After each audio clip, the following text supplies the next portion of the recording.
Welcome to my channel, African Tales with IK. Let's start video.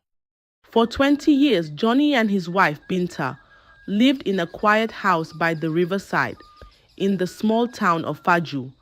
They had been married for many years, but their house was quiet like a grave.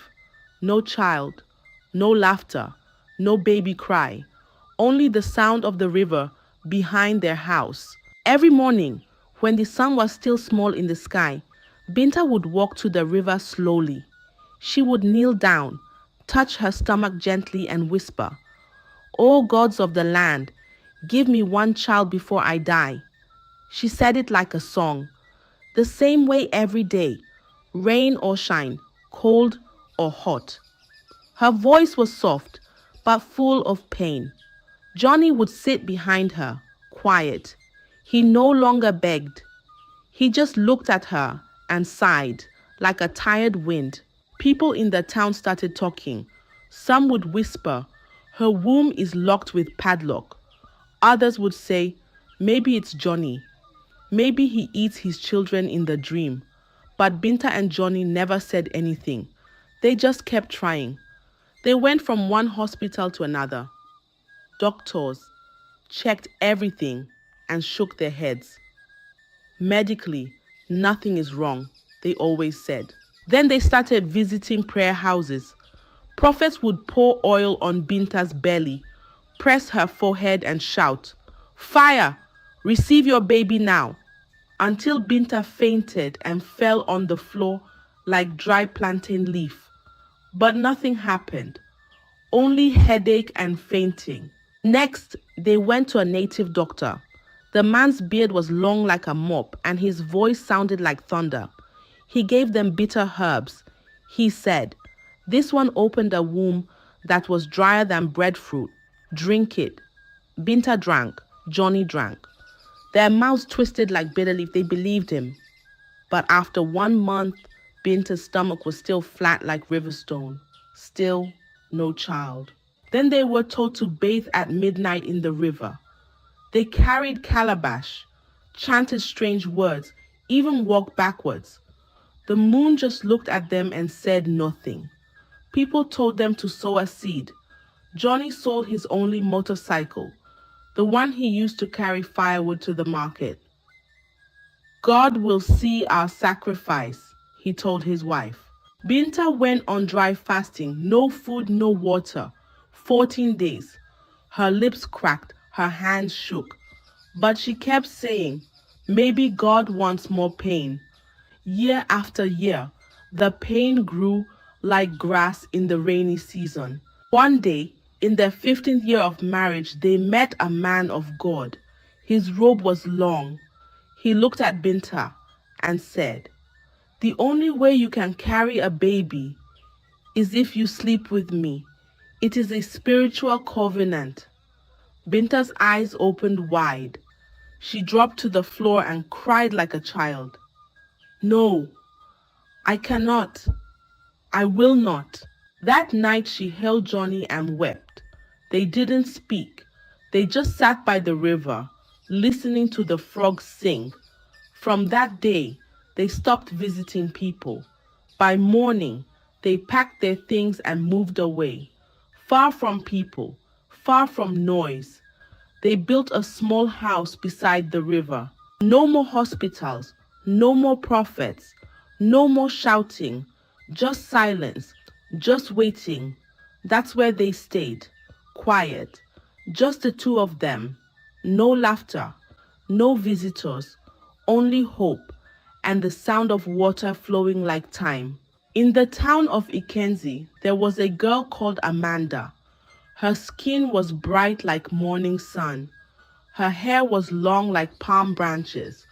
When Amanda walked through the village, even goats stopped to look.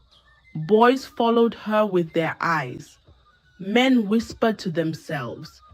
Her friends always said, "Amanda, you are too fine." "Ah, if I had your face, I will marry a governor." Even strangers in the market would say, "This one is not a village girl. She looks like city money." Her parents loved her. Her mother cooked for her. Her father bought everything she needed. But Amanda didn't feel it. They would tell her, Amanda, sweep the compound. Amanda, go and fetch water. Amanda, wash the plates. She would hiss and say, Am I a house girl? Why are they treating me like a slave? She wanted freedom. She wanted to dress how she liked, do what she wanted, go where she wished. But at home, there were rules. One evening, her parents sat talking. They said something simple, our daughter. But that small word entered Amanda's heart like a thorn. Her face changed. That night, when everyone was asleep, she quietly packed her things. A small bag, some clothes, her mirror, and her cream. She left a short note by the door. I've gone to find a better life. Don't look for me. Then she left, just like that. The cock had not even crowed when her parents woke up and found the letter. They shouted, they cried. They ran from street to street calling her name. Amanda! Amanda! Come back! But it was too late. She was gone like smoke in the wind. Amanda followed the road until her feet ached, but she didn't stop. At last, she reached a new town. She didn't know anybody there, but that didn't matter. Her face did the talking. Her beauty was loud, loud like a drum. Her shape made people turn twice. Her walk was like music. When she smiled, men's eyes followed her like flies chasing honey.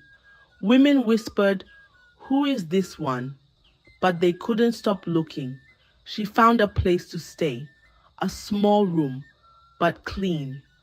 She bought new clothes, short skirts that danced with the wind, tight gowns that showed her shape. She painted her lips. She did her hair. She wore perfume that filled the air like flower scent. And best of all, nobody told her what to do. No one said, sweep here. No one said, cover your body. She slept when she wanted. She woke when she liked. She laughed every day. She made new friends, girls like her who loved enjoyment. They painted nails, danced to loud music, and took pictures by the roadside. Now I'm free, Amanda said one evening, looking at her reflection in a car window. But one day, as she passed by a big house, a man in white cloth and gold chain saw her. His eyes followed her like a hawk. His name was Chief Oduma, and that was the day everything began to change. Chief Oduma was not just rich, he was heavy with money. His houses stood like palaces. His cars lined the compound like goats at feeding time. He had 4 wives already and 7 daughters, but no son. And that thing, no son, was the thorn in his flesh. No heir, no one to carry his name. Every time he sat in his chair, he would sigh, What is all this wealth if I don't have a son? Who will take over when I'm gone? The other wives tried. They fasted. They prayed. They begged prophets. But still, only girls came. One day, Chief Oduma saw Amanda walking past a big store. Her waist was moving like rope in the wind. Her skin was glowing like yam peeled in water. His heart jumped. Who is that girl? He asked his driver. I don't know, sir, the man replied. Find out, Chief Oduma said. It didn't take long. 2 weeks later, Amanda walked into his compound in a red wrapper, her face shining with makeup and pride. Fine girl, Chief Oduma smiled. Big man, Amanda laughed. He bought her gold. He gave her money. He treated her like the only woman in the world. I want you as my wife, he said. Amanda's eyes opened wide. Wife? Like real wife? Yes, he said.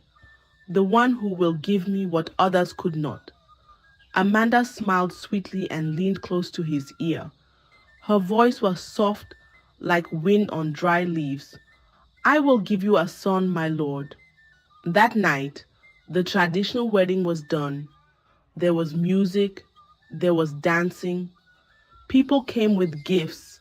The compound was full. When she entered his house, the other wives looked at her and kept quiet. They saw how the chief treated her.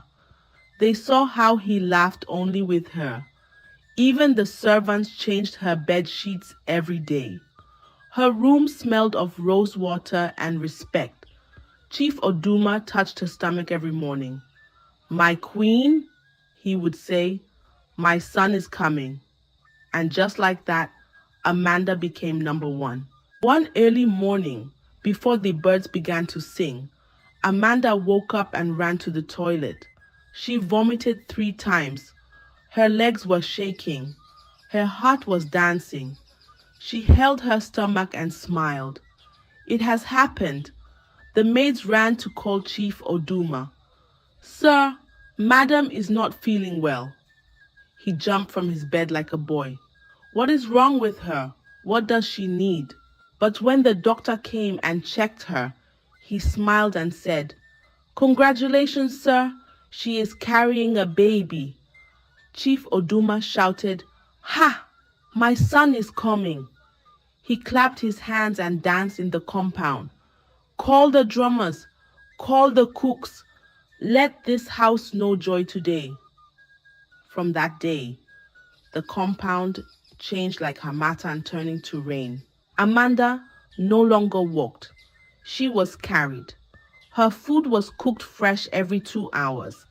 Chicken pepper soup, pineapple water, soft yam with palm oil. Anything she wanted, she got. Her room was swept 3 times a day. Her bed sheet smelled like flowers. Even her bath water was warm and full of scent. The other wives watched from the side, their eyes cold, their smiles fake. They gathered in the corner, whispering with bitterness in their throats. So it is now she will take all the chief's love because of pregnancy. Let us see what she will bring out. But Amanda didn't care. Every time Chief Oduma touched her stomach, she smiled. My son is kicking, she would say. And the chief would close his eyes, nodding slowly. Yes, my heir is strong. Even the town began to talk. Amanda has done what others could not. She is blessed. She is the chosen one.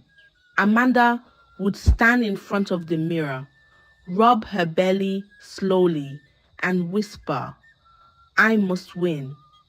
This child, you better be a boy, or else you won't like what I will make of you if you dare come as a useless girl. She believed it with all her heart, because in her mind she was not carrying just a baby. She was carrying a throne. One night, when the moon was full and the wind was quiet, Amanda's scream broke the air. Ah! It's coming! It's coming! She shouted. The midwives rushed in with their cloths and herbs. Chief Oduma stood outside, walking up and down like a hungry lion. Inside the room, sweat poured on Amanda's face. Her hands grabbed the mat. Her voice shook the walls. Then the baby came. The room was quiet. The baby cried, a soft cry, like a kitten calling for milk. One of the midwives looked down. Her face changed. The head midwife looked down too and frowned. She cleaned the baby, then whispered, It's a girl. Amanda sat up fast. What? She shouted. No, no, check again. It must be a mistake. But the midwife shook her head. Madam, it's a baby girl. Amanda's face changed. Her smile died. Her eyes turned cold. I promised him a boy, she said slowly. I told him. I told him I will give him a son. She held the baby with shaky hands. The child's eyes were blinking.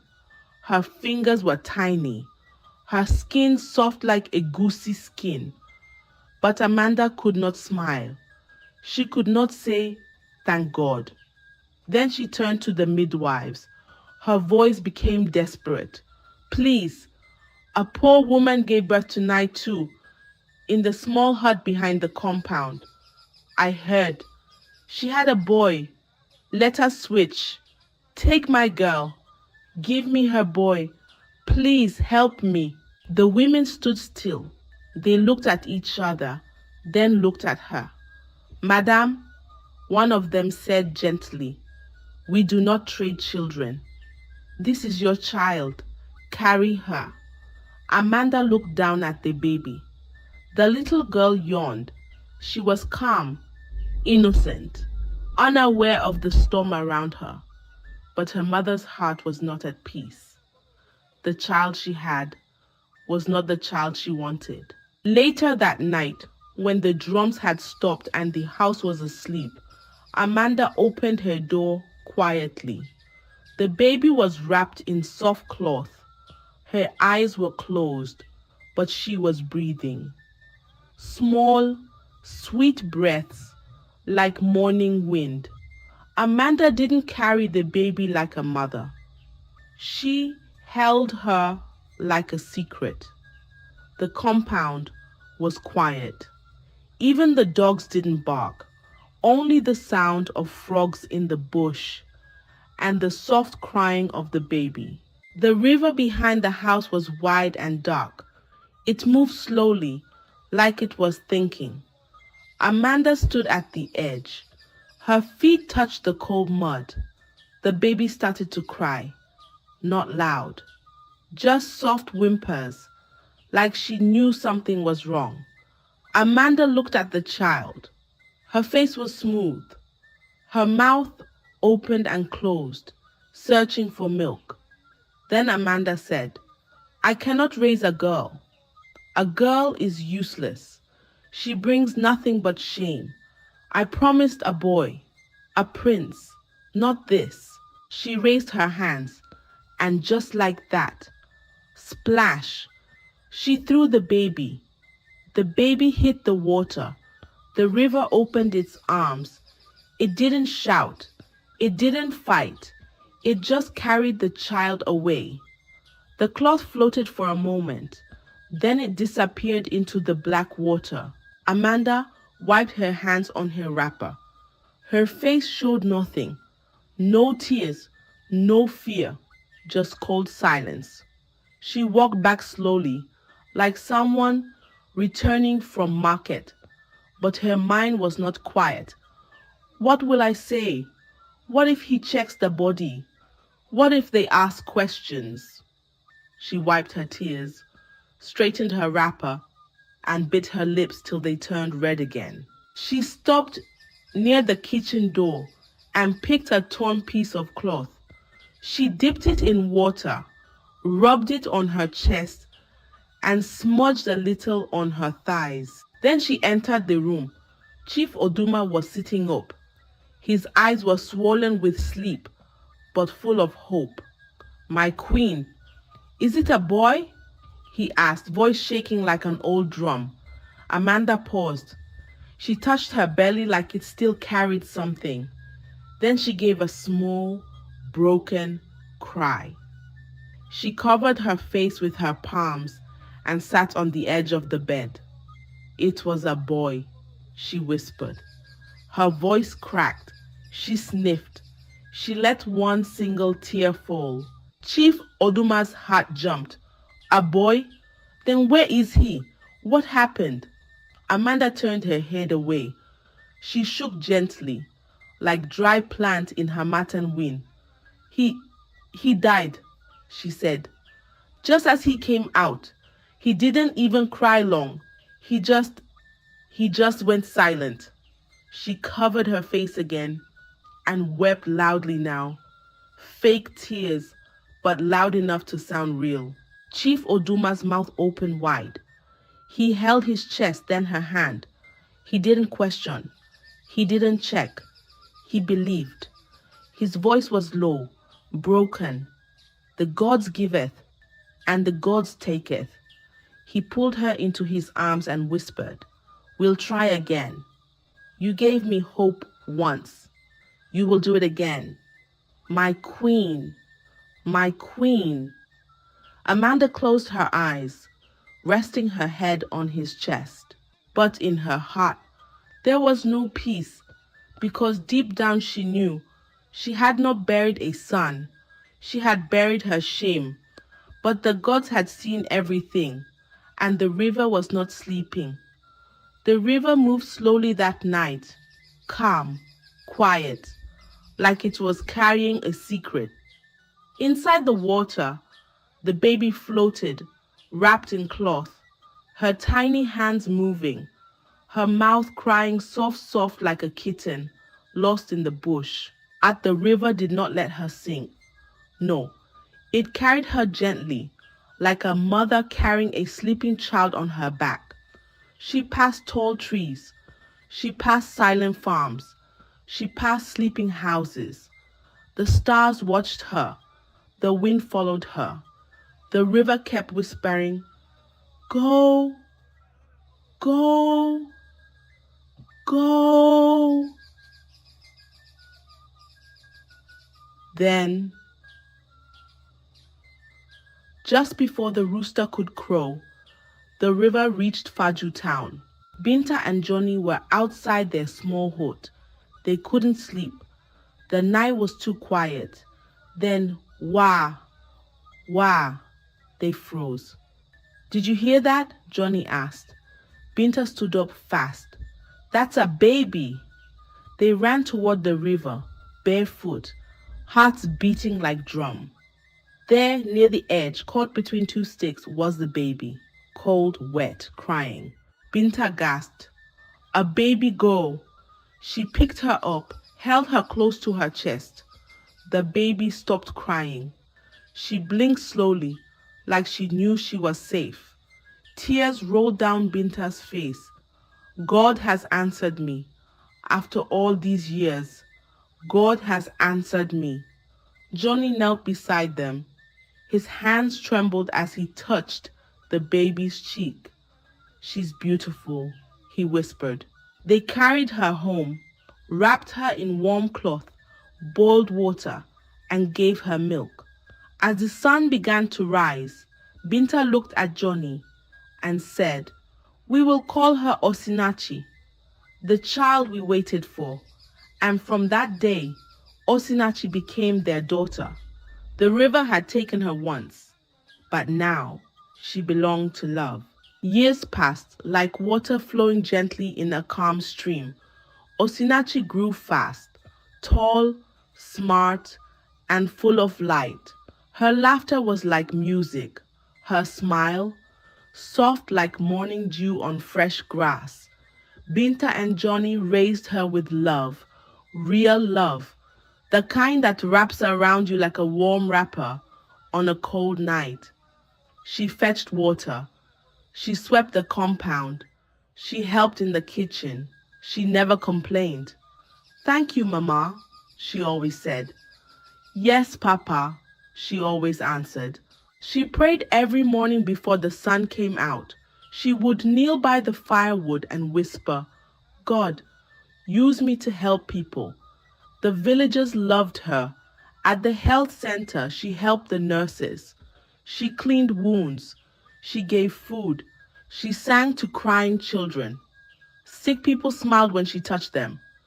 They called her Osinachi, the one with mercy in her hands. Even the crops around their house grew better than others. "Maybe it's her spirit," the farmers would say. "She brings peace wherever she goes." Children followed her like chicks following a mother hen.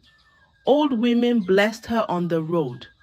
Boys admired her, but kept their distance. Her presence was like light, beautiful but sacred. But Osinachi never knew the story of the river. She didn't know where she came from. She thought she was just a girl from Faju, the only daughter of Johnny and Binta.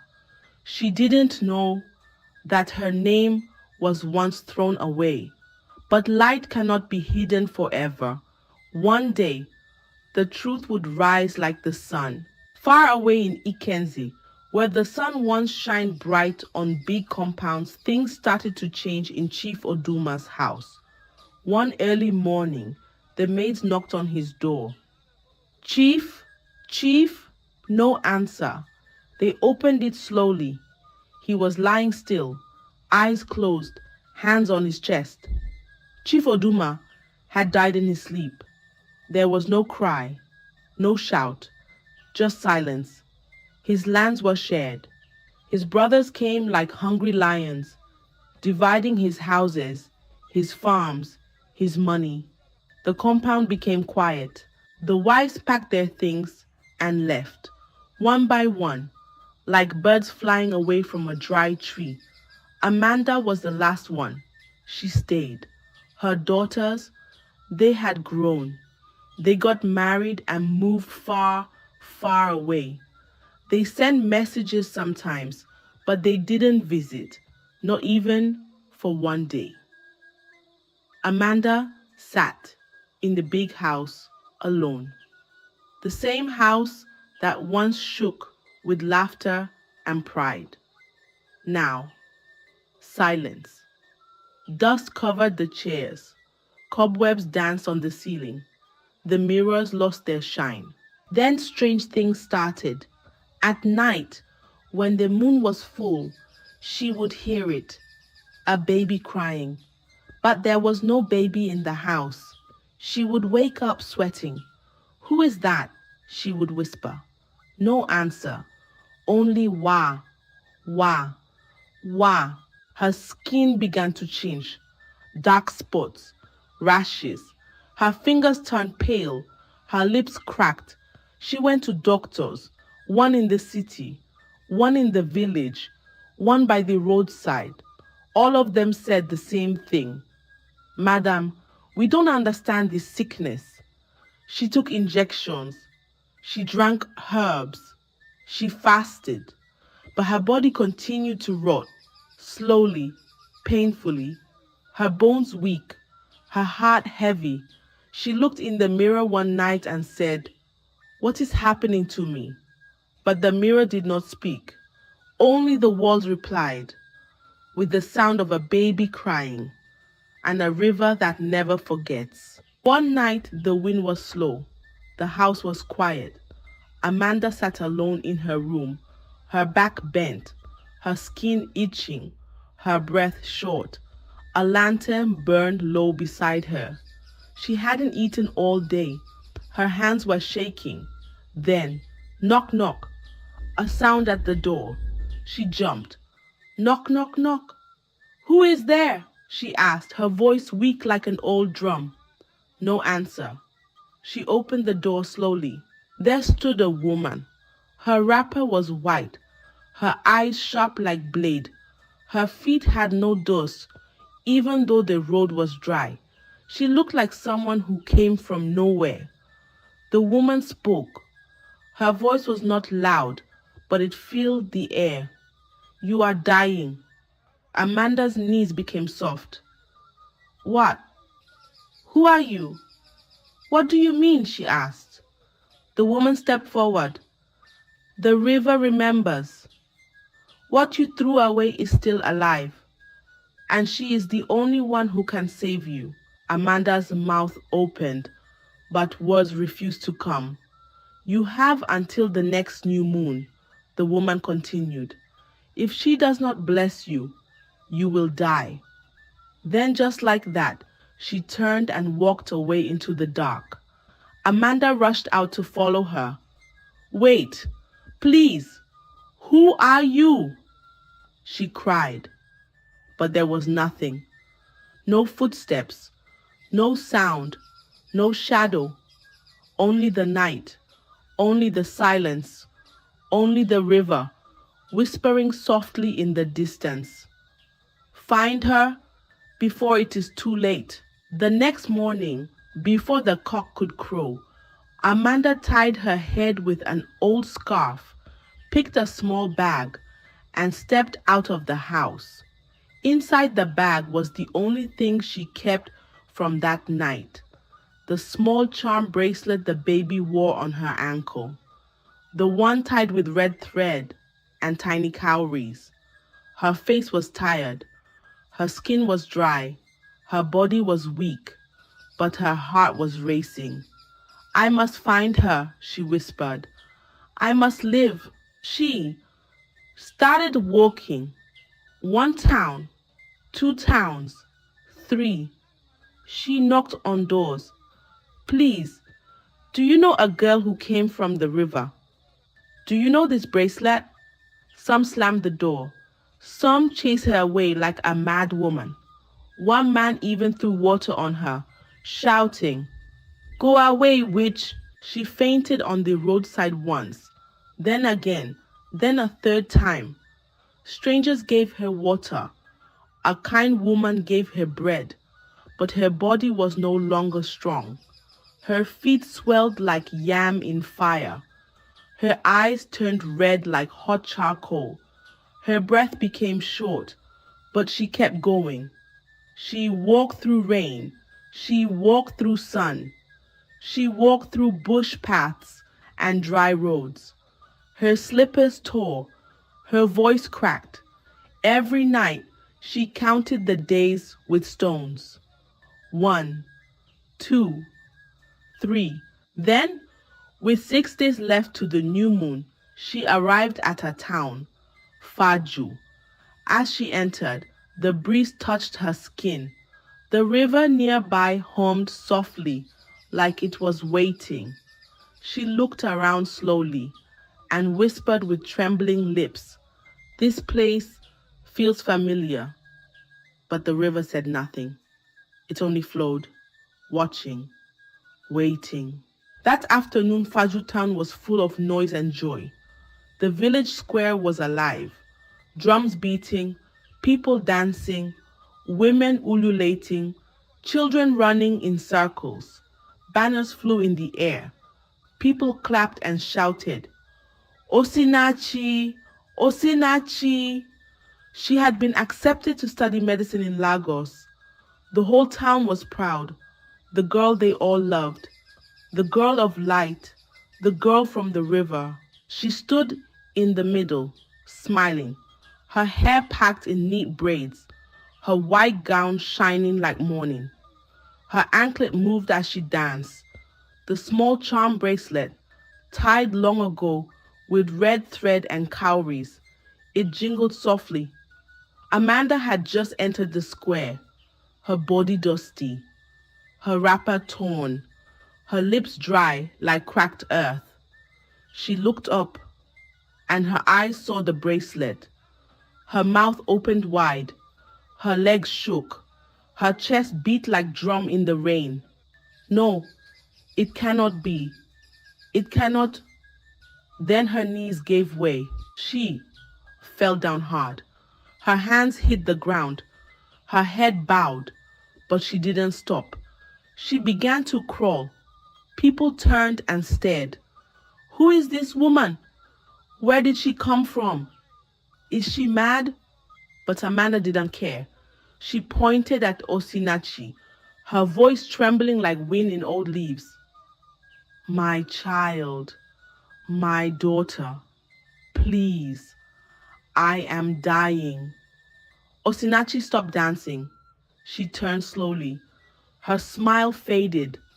Her eyes met the woman on the ground, and for the first time, her heart felt something she could not name. The music stopped.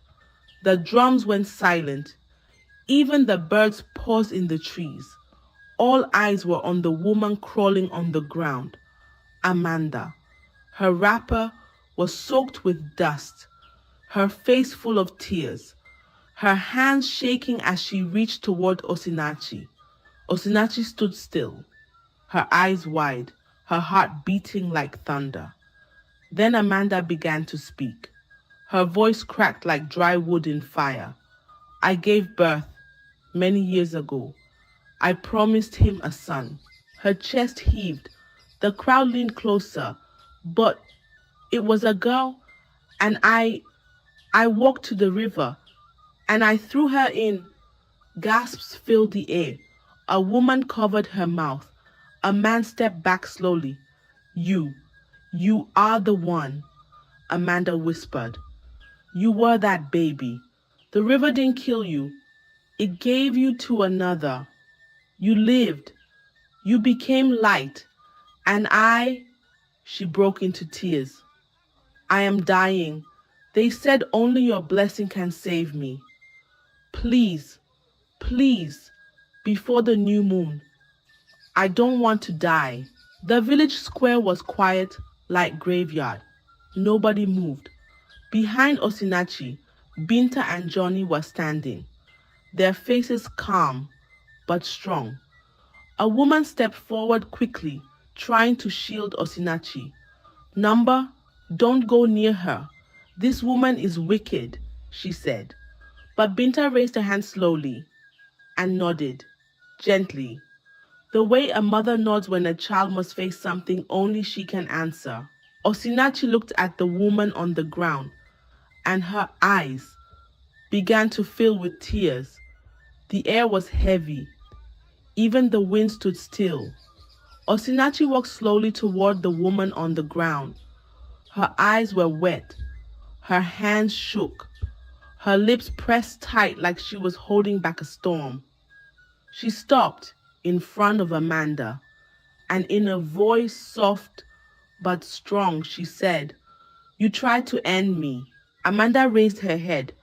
Her mouth trembled, her face covered in dust and tears. But God preserved me, Osinachi continued. The villagers watched, frozen. No one spoke. No one moved. Amanda cried louder, like a baby begging for breast. Please, just bless me. I don't want to die. Osinachi bent down slowly. She placed her hand on Amanda's head, her fingers gentle, her eyes full. I forgive you, she said, her voice breaking like cracked glass. Let heaven hear it. Let the earth witness it. Then she stood up. She looked at the river in the distance and whispered, But your peace is not from me alone. Go and ask the river if it has also forgiven you.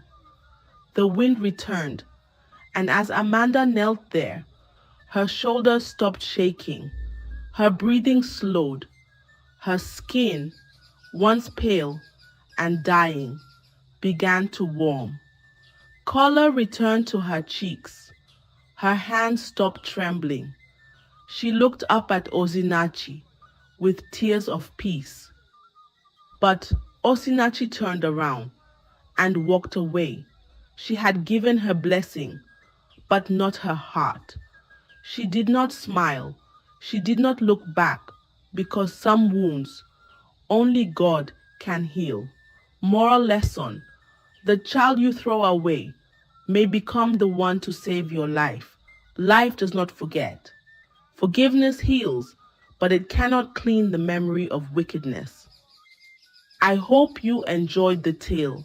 If so, please like the video, share it with your family and friends, comment on it, and don't forget to subscribe to the channel and turn on the notification bell for more enchanting tales like this one.